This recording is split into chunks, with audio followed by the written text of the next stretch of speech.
Le di a Hoy aceptar. tenemos la oportunidad de hablar con Juan Dalmau del Partido Independentista Puertorriqueño. Juan Dalmau es un abogado y político puertorriqueño quien sirvió como senador entre 2017 a 2021 y ha sido candidato a la gobernación en las elecciones de 2012 y 2020, obteniendo un resultado histórico por su partido en las últimas elecciones. Actualmente es candidato a gobernador por tercera ocasión con la nominación de su partido y el movimiento Victoria Ciudadana en coalición. Saludos, Juan Dalmau, y gracias por esta oportunidad de charlar un poco sobre los cambios en Puerto Rico y quizás el futuro de Puerto Rico también. Michael, para mí es un placer estar contigo y un placer estar con las personas que tendrán oportunidad de ver esta entrevista. Gracias. ¿Cómo describir la importancia de los cambios que han ocurrido en Puerto Rico desde el huracán María en 2017 y desde el verano boricua, las protestas contra el gobernador Rosselló de 2019? Bueno, hubo un cambio de paradigma fundamental. En el pasado, los electores en Puerto Rico votaban por partidos políticos de acuerdo a que, por ejemplo, el Partido Nuevo Progresista es un partido que apoya la estadidad, es decir, convertirse en Estado 51 para Puerto Rico. Así que las personas que votaban por ese partido, aunque supieran que sus candidatos no eran muy buenos, como eran de la visión de que Puerto Rico fuera Estado de la Unión, votaban por ese partido. Igual pasaba con el Partido Popular Democrático, que defiende la actual relación territorial. Igual pasaba con el Partido Independentista Puertorriqueño, que ha defendido la independencia de Puerto Rico. Pero en el pasado evento electoral hubo una ruptura con esa tendencia porque personas y electores se dieron cuenta que en las elecciones generales no se escoge una fórmula de estatus, se escoge quién va a dirigir los destinos de Puerto Rico con respecto a su gobernanza. Así que en estas pasadas elecciones, el candidato a la gobernación del PNP, que es el gobernador actual, Pedro Pierluisi, obtuvo la menor cantidad de votos en la historia de ese partido, un 32%. El Partido Popular Democrático, que se ha alternado la gobernanza con ese partido, un 31% de los votos. Sin embargo, el Partido Independentista Puertorriqueño, yo como su candidato a la gobernación, obtuvimos un 14% de los votos, fue un crecimiento de 700%, es decir, crecimos 7 veces lo que habíamos obtenido en elecciones anteriores. Sí. Y la candidata del movimiento Victoria Ciudadana, un 14% de los votos, siendo un partido que comparece por primera vez en las elecciones. Entre ambas fuerzas políticas sumamos un 28% del electorado que no votó por los partidos que se alternan en la gobernanza, y ese 28% versus lo que es el 32% que obtuvo el gobernador electo, de repente convierte la posibilidad y la probabilidad de poder cambiar el país en algo realizable, y por eso se han hecho unos entendidos electorales con respecto a las próximas elecciones. Claro. Em, Estuve en Puerto Rico viviendo en el viejo San Juan durante el verano boricua y el impacto de las charlas entre el gobernador Rosselló y sus compiches, por lo que vi, fue muy profundo y muy visceral. La gente no solo estaba enojada, sino indignada, no solo se sintieron abandonados, sino traicionados. ¿Por qué crees que estas charlas produjeron una reacción tan profunda? Porque ya el gobernador Rosselló venía de unas políticas públicas que tenían unas críticas en diversos sectores. La idea de la privatización, la idea de limitar servicios esenciales, el cierre de escuelas, la limitación y la congelación de plazas de maestros. Se acusa a su secretaria de Educación de corrupción. Él se encontraba de vacaciones, no quería regresar a Puerto Rico para darle cara al país. Tuvo que hacerlo un poco presionado por las circunstancias. Y al llegar, se publica esto que se conoce como el chat, el Telegram chat, que tenía información de cómo el gobernador Ricardo Rosselló y sus más allegados, de los que llaman los boys del chat, eh, intercambiaban información con respecto a perseguir la oposición política, de lo cual mi esposa fue objeto de persecución política, lo que fue la mofa en términos de mofarse de las comunidades LGBTQ+, de personas por su apariencia física, de divulgar información con respecto a la contratación, pero lo peor fue en un momento en donde incluso llegan a decir que en el contexto del huracán María, que ha sido el huracán más devastador que ha vivido Puerto Rico y que costó miles de vidas, en ese chat se dijo, ¿por qué no sacamos los cadáveres a la calle? Porque los cuervos también tienen derecho a comer. Y eso fue en el contexto en donde había un ataponamiento de cadáveres en el Instituto de Ciencias Forenses. Así que cuando el país vio eso, se dio cuenta que quienes tenían la responsabilidad de protegernos en el momento más difícil, simplemente estaban de espaldas al sufrimiento del país y se mofaban del sufrimiento del país. Así que yo creo que eso, como usted describe correctamente, produjo no solamente las protestas, es que las protestas estaban acompañadas por una enorme indignación, porque todos fuimos víctimas de alguna u otra manera de lo que había sido el desastre de María, la falta de respuesta, la mofa de lo que había sido la visita de Donald Trump lanzando papel, toalla y papel higiénico al público. Así que todo eso se sumó y yo creo que ahí hubo un gran despertar en donde por primera vez en la historia de Puerto Rico se destituye un gobernante incumbente sin que hubiera derramamiento de sangre. Y yo creo que eso habla versos y poemas con respecto a la vocación democrática del pueblo de Puerto Rico. Claro. Históricamente, el Partido Independentista Puertorriqueño obtuvo resultados muy bajos durante las elecciones. Luego, durante las elecciones de 2020, su candidatura a gobernador obtuvo mucho más. Se trata de un cambio extraordinario en la suerte política del partido. ¿A qué atribuye este enorme flujo de votos al partido? ¿Crees que es posible repetir este rendimiento este año?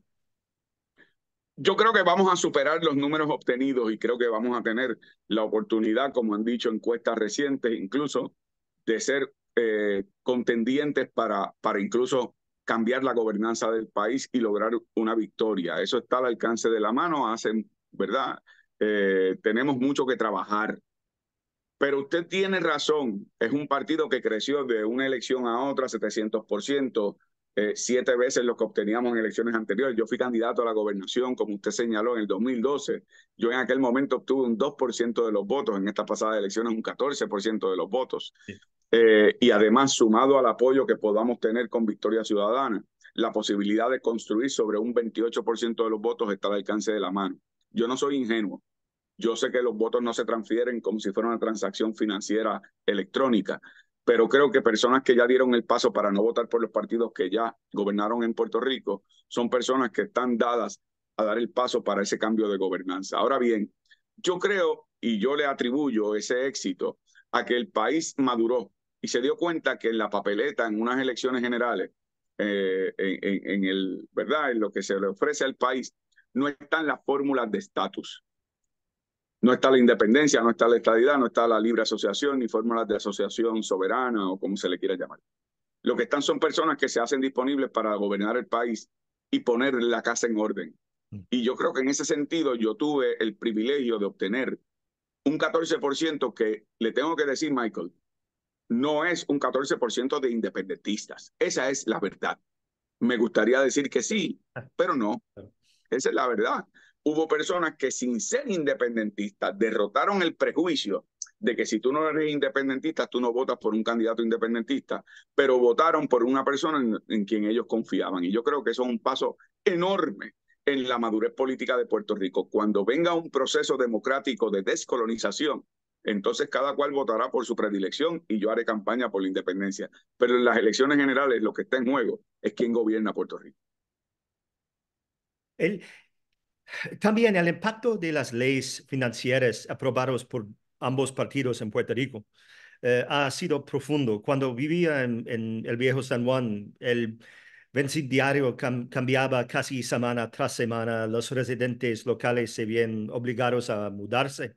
Los apartamentos se utilizaban para alquileres a corto plazo o con fines de inversión. El fenómeno del desplazamiento, de la pérdida del carácter del barrio, fue profundo también. Esto también ha ocurrido en otras partes de Puerto Rico, especialmente, por ejemplo, en Dorado, donde ha ocurrido casi una especie de apartheid entre los residentes y estos recién llegados, un tipo muy específico de recién llegado que no hablan español y no parecen interesados en Puerto Rico, su cultura, su historia o su gente. Como gobernador, ¿qué medidas podría tomar para abordar esto? Bueno, primero yo tengo una actitud de puertas abiertas con respecto a Puerto Rico. Yo quiero que vengan personas de todos los lugares del mundo. Sí. Y lo que le voy a decir, se lo digo porque no se trata de una política xenofóbica para excluir al otro o excluir a personas que puedan venir del extranjero y que quieran aportar a la economía de Puerto Rico y a las comunidades en Puerto Rico, fortaleciendo su identidad propia. Lo que ha ocurrido es lo que usted señala, es que aquí se aprobó una ley que se conoce como la Ley 60, que agrupa dos leyes. Una ley que es la Ley 20, que es la ley con respecto a la exportación de servicios, y a esa ley participan personas que son empresarios puertorriqueños, aunque hay que ajustarla para hacerla una más justa y balanceada. Es una ley que ha creado empleos e inyecta la economía. Ahora bien, hay otra parte de esa ley 60, que es la ley 22, que es la que usted señala. Basta con que usted sea un extranjero y compre una propiedad en Puerto Rico, se le otorgan todos los créditos y extensiones contributivas, no tiene que pagar contribuciones federales, no paga contribuciones en el territorio y por lo tanto se ha convertido en una especie de máquina de lavado de dinero para personas que compran propiedades, invierten para crear hoteles boutique que no están al alcance de la vivienda de los puertorriqueños, crean un nuevo sistema económico en el ecosistema comunitario que debe subsistir con respecto a la identidad propia de cada comunidad. Y ha habido un desplazamiento de personas de escasos recursos y de medianos recursos, y por lo tanto eso no es complementario a una política de desarrollo económico, eso es un desplazamiento con respecto a la imposición del poder económico. Y yo creo en eliminar la ley 22 con respecto a esa parte de la ley 60, así lo hice como senador, presenté legislación para eliminarlo, así se ha hecho por María de Lourdes Santiago y Denis Márquez, los que son legisladores del PIB en estos momentos en la legislatura, porque no aporta a la economía y como han dicho economistas puertorriqueños como el doctor Edwin Irizarry Mora y el doctor Francisco Catalá, pero también premios Nobel como Joseph Stiglitz, en términos económicos, han dicho un país en quiebra no puede adoptar medidas que le da un privilegio contributivo a extranjeros que no tienen las métricas para inyectar a la economía, pero reciben todos los beneficios con respecto a las contribuciones en Puerto Rico. Así que yo creo que esa es una política contributiva errada y hay que eliminarla. Um, el tema de medio ambiente ha cobrado cada vez más importancia en Puerto Rico, no solo por el cambio climático, sino también por fenómenos como la construcción anárquica de viviendas ilegales en las playas y el intento de cerrar el acceso al público. ¿Cuál sería el plan ambiental de su gobierno? Bueno, cuando yo fui senador y está como parte de mi plan de gobierno, yo propuse el crear 7 reservas naturales para protegerlas en términos legales y que no estuvieran sujetas a lo que es el desparramamiento urbano. En segundo lugar, 2 reservas agrícolas para protegerlas con respecto a lo que debe ser la economía agrícola. Y como usted señala, en el caso de Puerto Rico es un caso muy particular porque siendo un archipiélago con un territorio muy demarcado limitadamente, el hecho de que nosotros hoy día importamos el 85% de los productos alimentarios que consumimos, si hubiese un evento catastrófico que no nos diera acceso por las vías de los puertos marítimos y aéreos, bueno, pues entonces podría ser que en Puerto Rico, según han dicho los expertos, en un mes, en 4 semanas, podríamos estar sin suministros alimentarios suficientes para la población. Y en María ocurrió. Y en ese aspecto yo creo que tenemos que fortalecer ese renglón agrícola. Eso no significa que no tengamos un fortalecimiento del renglón de la construcción con respecto a la economía, pero tiene que ser revitalizando cascos urbanos y áreas que ya están impactadas con respecto a la construcción y el cemento, para que entonces podamos hacer la vivienda accesible y que esos cascos urbanos generen desarrollo económico, además de vivienda y comunidad. Hoy día la política pública ha sido desparramamiento de la construcción. Particularmente usted mencionó las costas y yo tengo que decir que cuando fui senador también presenté un proyecto para una moratoria una prohibición de la nueva construcción en la zona del litoral, en la zona de las costas, porque lo que ha ocurrido en Puerto Rico es que se compran terrenos cerca de la playa, a veces quieren construir casi encima de las playas donde está, ¿verdad?, el rompeolas, y entonces establecen como unas barreras de piedras de lado a lado, haciendo básicamente esa playa una privatizada porque no hay manera de uno entrar. La Constitución de Puerto Rico dispone que las playas son del pueblo de Puerto Rico, pero se ha privatizado de facto con respecto a esas, ¿verdad?, esas construcciones y esos desarrollos. Y yo creo que eso es inaceptable y tenemos que entonces establecer política pública para liberalizar las playas, proteger la propiedad, proteger la vida. Hubo un caso, como usted debe recordar, que fue el caso de Sol y Playa en el área de Rincón. Yo visité esa zona después de María, antes de que se convirtiera en un gran evento mediático. Y cuando yo vi lo que había ocurrido con el mar y cómo se había tragado no solamente el área de la recreación y la piscina de ese condominio, sino además parte de su estacionamiento, yo dije, es imposible que estas personas hubiesen ¿verdad?, construido aquí. Pero no fue que construyeron, es que pretendían volver a construir en un área que el mar había reclamado como suyo. Y esa política pública hay que establecerla de una forma muy dura. Claro. Puerto Rico tiene un problema de violencia, no solo violencia de género, y muchas veces la isla parece un lugar muy peligroso para ser mujer, y violencia anti-LGBTQ también, pero una violencia generalizada que ocurre en lugares como los caseríos, por ejemplo, donde frecuentemente recibe poco de atención. Pero parece que cada día cae un cuerpo en algún lugar de Puerto Rico. En su análisis, ¿cuáles son las causas de esta violencia y cuál debería ser la respuesta del gobierno? Es una pregunta compleja que requiere una respuesta compleja. Claro. Y voy a tratar de sintetizar por partes.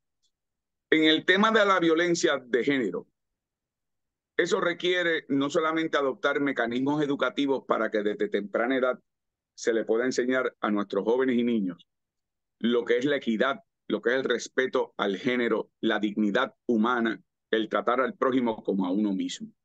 Y esos son principios que nadie debería tener objeción que se enseñe a temprana edad, porque desafortunadamente en Puerto Rico existen unas estructuras sociales de patriarcado en donde hay hombres que piensan que la mujer es su propiedad.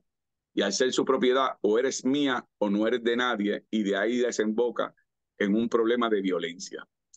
Pero en el tema también de la violencia contra la mujer, aparte de lo que es el tema de la educación, está también el tema de fortalecer las organizaciones de base de la mujer con respecto a lo que son las intercesoras y el apoyo que reciben mujeres que tienen que buscar una independencia en ocasiones económica de quien es su pareja, de que tienen que romper con esos ciclos de violencia en ocasiones presionadas por sus propias familias para que no salgan de ese ciclo de violencia. Así que hay que fortalecer esas organizaciones de base. Y en tercer lugar, lo que tiene que ser, más allá de adiestramientos a la policía, a la fiscalía, a los jueces y juezas que atienden estos casos, hay que profesionalizarlos y comprender que la violencia que ocurre cuando es producto del narcotráfico no es lo mismo que la violencia que ocurre contra la mujer, porque es contra la mujer por ser mujer. Son casos distintos. Y por lo tanto eso requiere un manejo muy profesional y especializado que en Puerto Rico no se ofrece. Ahora bien, usted me menciona el tema de la violencia en el contexto del narcotráfico o el uso de drogas. Yo divido eso en dos partes. Una cosa es el financiamiento del narcotráfico, que hay que combatirlo, que hay que atajarlo. Pero el uso de drogas para consumo personal debe tratarse como un problema salubrista, como un tema de salud, como un tema de rehabilitación. Estamos llenando las cárceles en Puerto Rico de personas que son arrestadas con cantidades de consumo de drogas para consumo personal. Y luego de que están en la cárcel tienen acceso a drogas más fuertes o tienen acceso a experiencias que los conducen a conducta antisocial mucho más severa y peor de los que los llevó a la cárcel en primer lugar. Así que en eso, una cosa es el narcotráfico. En Puerto Rico, el 85% de los crímenes violentos son productos del narcotráfico como negocio. y nunca se ataja el problema del financiamiento del narcotráfico. Pero como parte de esta respuesta compleja a una pregunta compleja, Sí. quiero decir que también en términos de la marginación económica y social que se sufre en Puerto Rico, en la medida en que no demos herramientas para que las comunidades más pobres ¿verdad? Y los ciudadanos tengan oportunidad de integrarse a una fuerza laboral y sentirse que aportan a la sociedad, hay una especie de detachment de parte del ciudadano puertorriqueño que ha vivido ciclos de dependencia. Y a eso me refiero, a que en Puerto Rico hay personas con capacidad de trabajar que no trabajan porque como reciben asistencia económica sin tener que trabajar, y si trabajan le quitan la asistencia económica. Bueno, pues en ese sentido no hay una participación de la fuerza laboral. Y en esto le doy un dato importante. En Puerto Rico, solamente el 40% de la población 18 plus forma parte de la fuerza laboral. El 60% está fuera de la fuerza laboral. De alguna manera, o depende de la economía subterránea o depende de asistencia gubernamental, ya sea de fondos federales o de fondos estatales. Si tú no integras a esas personas a la fuerza laboral, no hay un sentido de entitlement y de ser parte de la sociedad, y eso también genera una especie de desapego con respecto a las obligaciones sociales que se tienen, y eso también conlleva a lo que puede ser conducta antisocial. Okay. Cuando uno examina el panorama político en América Latina en los últimos años, hay ejemplos de una izquierda democrática fuerte en lugares como Chile, Brasil, Uruguay, quizás en Guatemala, a pesar de la represión ahí. Y hay ejemplos de una izquierda no democrática en países como Cuba, Nicaragua y Venezuela. En su sistema de valores, ¿cuál de estas corrientes políticas ofrece el mejor ejemplo para el movimiento independentista puertorriqueño? Bueno, de la perspectiva del Partido Independentista, nosotros somos un partido que cree en la socialdemocracia. Nosotros creemos en el libre mercado, nosotros creemos en los derechos democráticos y los derechos humanos, en los derechos civiles, en la participación democrática de que el pueblo debe tener la capacidad de elegir a sus gobernantes. Hemos sido ejemplo de esa vocación democrática, siendo un partido que en 77 años nunca ha tenido el favor del pueblo para gobernar, pero siempre hemos participado de los eventos electorales con la fe y la esperanza de que el país en su momento tomaría la determinación correcta con respecto a las políticas que nosotros impulsamos, y eso se ha ido transformando. Así que nosotros nos vemos en el caso de Puerto Rico como un país democrático, y en los procesos que hemos dialogado en el Congreso de los Estados Unidos como una opción de independencia en su momento, cuando esa opción esté sobre la mesa, tanto en el proyecto del Senado Federal 712, que se vino a conocer como el proyecto Johnston, como también ha sido posteriormente y en tiempo reciente el proyecto que radicó la congresista Nidia Velázquez y la comisionada residente Jennifer González. El proceso de transición con Puerto Rico hacia su independencia es un proceso transicional civilizado en amistad y cooperación con los Estados Unidos, al mismo tiempo con las protecciones democráticas de un gobierno republicano en términos de sus distintas ramas constitucionales, y al mismo tiempo defensor de los derechos civiles y humanos. Así que nosotros en ese sentido hemos definido siempre claramente cuál es nuestro objetivo, y además que es un objetivo que responde a la cultura política del pueblo de Puerto Rico. Okay. Claramente, los dos partidos tradicionales están amenazados por la idea de un modus vivendi entre el PIB y el MVC, y han tratado de descarriar esta coalición con varias esquemas. En su opinión, ¿cuáles son los hilos comunes que unen las visiones del Partido Independentista puertorriqueño y el MVC? Bueno, en el caso del Partido Independentista Puertorriqueño, del Movimiento Victoria Ciudadana, la alianza política que hemos realizado no es una fusión. Cada cual mantiene su identidad propia, pero Claro. tenemos, aún siendo partidos distintos, unas coincidencias, como usted señala.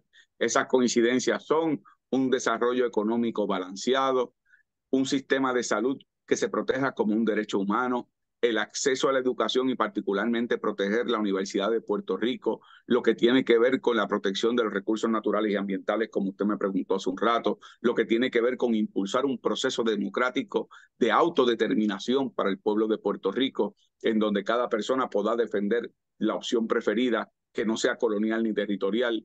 Así que en esas coincidencias hemos construido esta especie de alianza político-electoral en donde Victoria Ciudadana apoya mi candidatura a la gobernación y el PIB apoya la candidatura de Ana Irma Rivera Lacén como comisionada residente y de Manuel Natal a la alcaldía de San Juan y así sucesivamente en otras candidaturas. Es un caso inédito en la historia política de Puerto Rico, nunca se había dado un entendido de esta naturaleza. Por eso es que entonces hemos visto la preocupación, como usted señala correctamente, de quienes se han alternado en la gobernanza en Puerto Rico del Partido Popular y del PNP, porque ese bipartidismo nos llevó a la quiebra, a la pobreza, a la marginación, la corrupción y la imposición de una junta de control fiscal con más poderes que incluso las ramas constitucionales en Puerto Rico.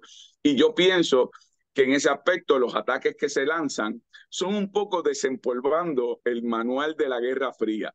Si votas por los candidatos de la alianza, van a enrollar las carreteras, van a venir Fidel Castro por Aguadilla, Hugo Chávez por Luquillo, ambos han muerto, pero van a usarlos como si estuvieran vivos, van a decir que tienes que cortar caña, es decir, la idea de retrotraernos a los tiempos de la Guerra Fría en su peor condición.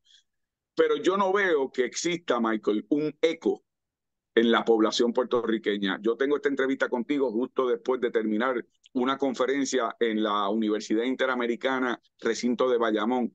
Había cerca de 200 estudiantes y uno nota que hay una absoluta desconexión con respecto a esa narrativa de los partidos que han gobernado, con respecto al sentir y el deseo de las nuevas generaciones. Igualmente ayer estuve en una escuela en Arroyo, igualmente antes de ayer estuve visitando el área de Caguas.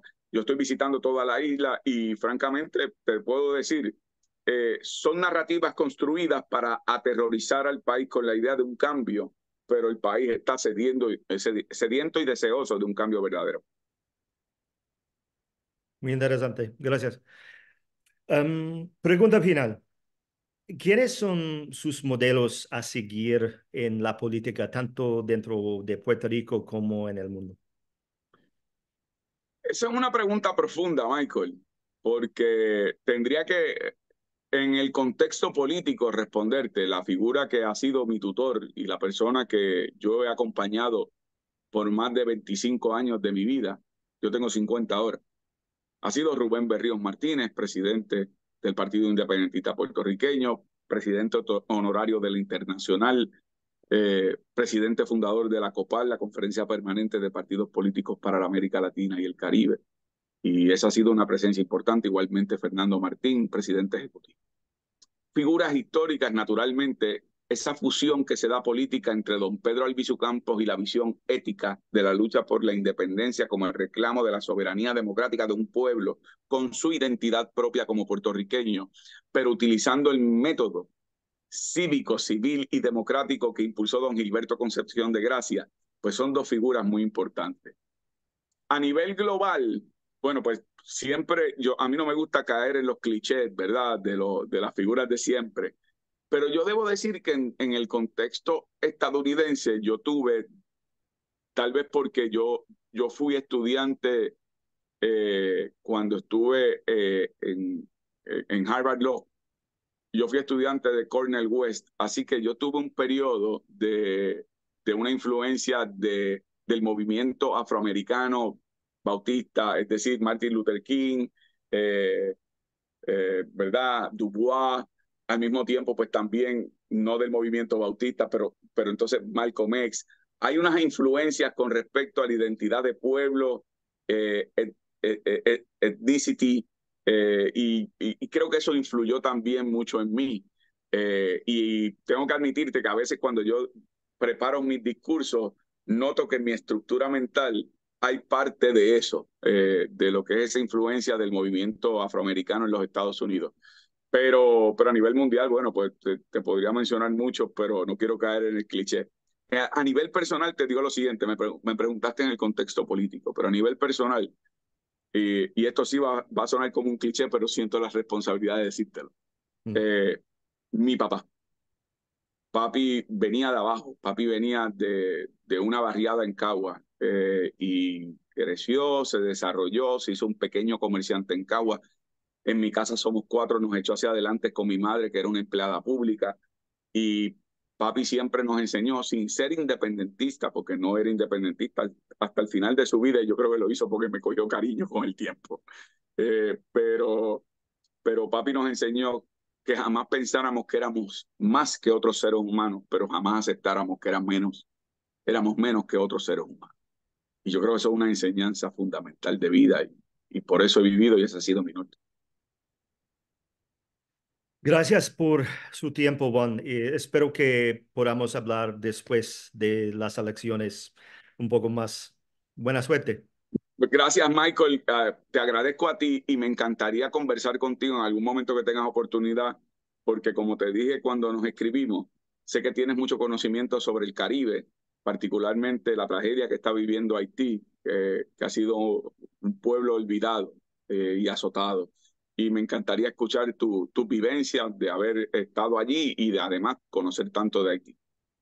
Gracias. Un día espero que tenemos más conexiones entre Haití y Puerto Rico en el futuro. Así será. Cuídate mucho, Michael, y un placer estar contigo. Cuídate. Chao. Hasta luego.